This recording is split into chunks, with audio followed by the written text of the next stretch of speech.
Ассалаумағалейкум қазақ елі, отандастар, жерлестер, туыстар, бауырлар. Мен Маржан қыздарыңыз әдеттегідей Америкадан емес, басқа жерден шығып тұрмын. Өздеріңізбен бөліскім келетін бір шамалы жаңалық емес, енді өздеріңізге естіп жүрген тақырыптар бар. Сол үшін қазір шығып отырмын. Ал тақырыпты бастамастан бұрын өздеріңізден лайк жөнінде сұрай кетейік. Тіркелмей көріп жүрген кісілер болатын болса, тіркеле кетулеріңізді сұраймын. Әрі өздеріңіздің тіркелген, тіркелмегендеріңізді тексере кетсеңіздер, өйткені мынау жаңағы боттар дейміз ғой, солардан шабуыл көп болып жатыр. Менің каналымнан мен соншалықты қандай зиян көріп жатқанын қайдам, бірақ сонда да әйтеуір осыларды майда шудалар болса да езе берейік, құрта берейік деп жатқан шығар. Ол Ресейдің нұсқауымен болып жатқан жағдайлар естіңіздер. Өйткені қалай мен орыс тілінде жаңағы осындай видеоларды шығарам, солай енді масқара, шабуыл деген көбейеді. Ал тақырыпқа келетін болсақ, тақырып мынау жаңағы бір күндікте маған көптеген жаңағы өздеріңізден нелер келіпті, комментарийлар, жекеме келгендер бар, соның ішінде жаңағы жазған кісілердің тоқтап кетейін деп. Енді жаңағы ыстық күйінде жауапты бере кетейін деп. Бұл кісінің айтуынша жаңағы мына сенің бүйтіп шығып жүргеніңнен қандай пайда бар? Енді білесіздер ғой, біздің қазекеңдер қалай жаңағы сүйегінен өткізетін сөздермен сөйлейтіндерін сондай қылып жазыпты. Жаңағы бұл кісі жазғандар өмірі өздерінің аттарын жазбайды. Енді жаңағы әбеке деп ойлаймын. Жазу тақырыбына қарасаң, кішкене үлкендеу. Мен егер өзімнен жастар жаңағыдай жазып, апай, сен неге бүйтпейсіз, неге бүйтпейсіз, бізге сөйтпейсіз десе, онда түсінер едім. Ал енді бұл кісінің өзінің жазу тақырыбынан да сөз төркінінен де түсінгенім, үлкен болмаса да замандасым, жастардың жазуы емес. Енді бұл кісінің жазатыны жаңағы әбекеңнің тырнақшадағы, енді мен ол кісінің жазғанынан түсінгенім, енді бұл кісі мені жалдап қойған екен да осы жақта. Соның бірақ мен ол кісінің көңілінен қазір шықпай жатыр екен. Міне осындай немен алып келеді да сөздің төркінін. Сен не бітіріп жүрсің, неменеге жыр таңдап шыға бересің, мынау болмайтын нәрсені әңгіме қыласың деді. Одан да сен неге анан айтпайсың, мынандай болып жатыр, мынандай болып жатыр. Қазір енді оны өздеріңіз де білесіздер, мынау азаттық несінің көтеріп жүрген, каналының көтеріп жүрген тақырыптары негізі бұл кісі жаңағы светтесіп жатқан, осыларды неге зерттемейсің дейді. Бәрі дұрыс шығар, мүмкін, егер бұл кісі мені осында жалдап қойып, жалақысын төлеп отырған болса, мені ешкім жалдаған жоқ. Мен ешкімнен жалақы алмаймын. Тек қана мынау алыста жүрсем де қазағым үшін қабырғам қайысқасын басында бастағаным сол болған. Мұхтар Әблязовтың орысша айтып жатқандарын, тағы да басқа орысшаларды, соны сіздерге қазақ тілінде жеткізсем деген қарапайым қазақ халқыма соларға кішкене түсіндіре болсын деп шыққанмын. Бұл жөнінде басынан бастап баяғыдан бері айтып келе жатырмын. Маған да әбекеңді сыйлаған кісі видеоларды көріп шықсаңыз білесіз сол жерде. Мен ешкімнің жалданбалы адам емеспін. Мен өзім тек жаңағы сандуғаш замандасым айтқандай, тағы да бар замандастарым сол жақтан сол кісілер айтқандай қарлығашпын, қанатымен әйтеуір сол сөйлеп жүрген. Қолымнан келгенше қай жерді, әдемі жерді көрсем де соны сіздерге көрсеткім келеді. Қазір де мына әдемі жерлерде жүрмін.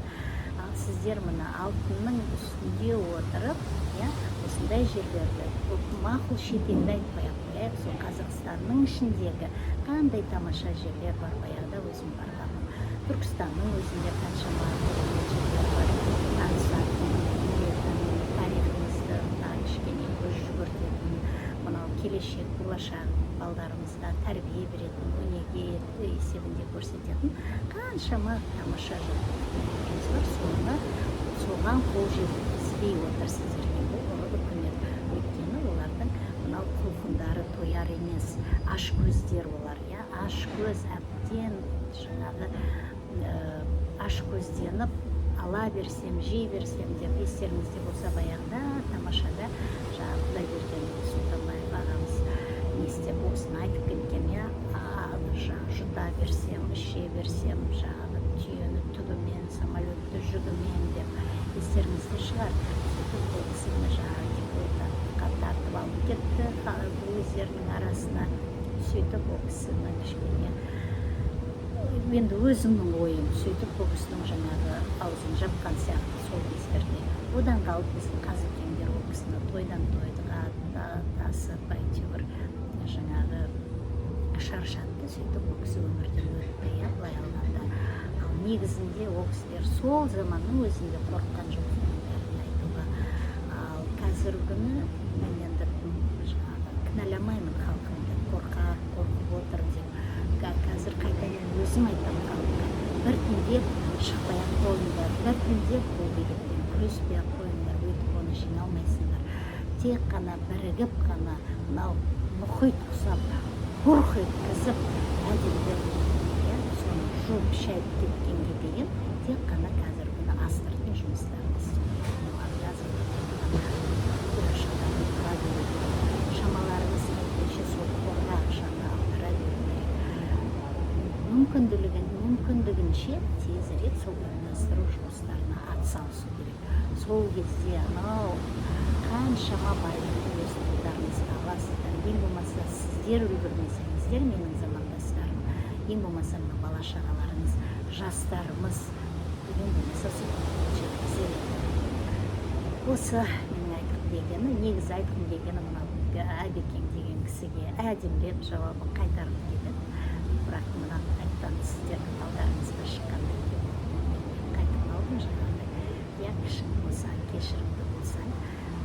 Құдайда кешірім, кең болсаң, кең болмайсың. Кешірдім ол кісіні. Я жас үлкен шығар, замандасым шығар. Міне осы бір-екі күндікте келген екен, менің өзім кішкентайынан көтекші қызым бар. Сол кісі тексеріп, жаңағы келген мәліметтердің бәрін менің қолым тимей жүрген кезде сол кісі, сол қызым жазып, апай нағараңызшы деп жазған жылар ма болады. Мен жазып берейінші деп маған жауап жазба деді. Өзім берем сазайын, өзім сөйлеймін дегенмін, бірақ енді қазір өздеріңіздің алдыңызға шыққан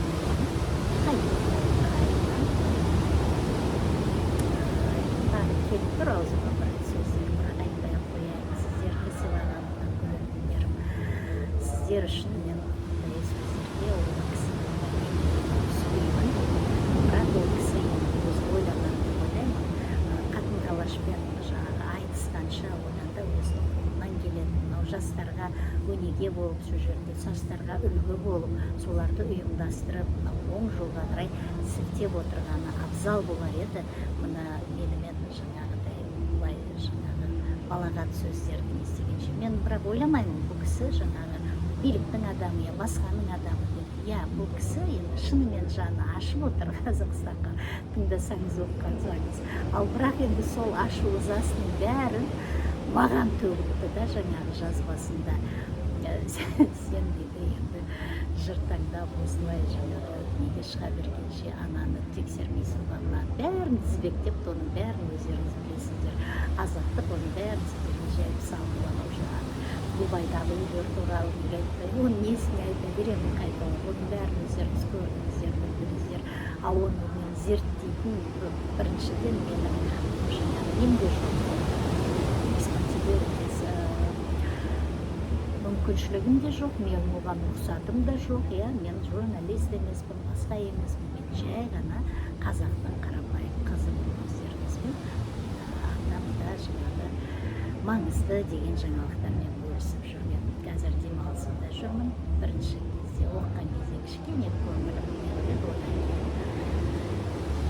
түсіндім, ол кісіні де түсіндім, бірақ енді кішкене төркінін жаңағы тонын өзгертсе деймін, сол кісі ондай жазбалар көп енді негізінде. Жоқ, өтірік айтам, көп емес. Мынау мені сүйіп тыңдап жүрген халқымның қасында олар жай мынау мұхиттың жай бір тамшысы ғана.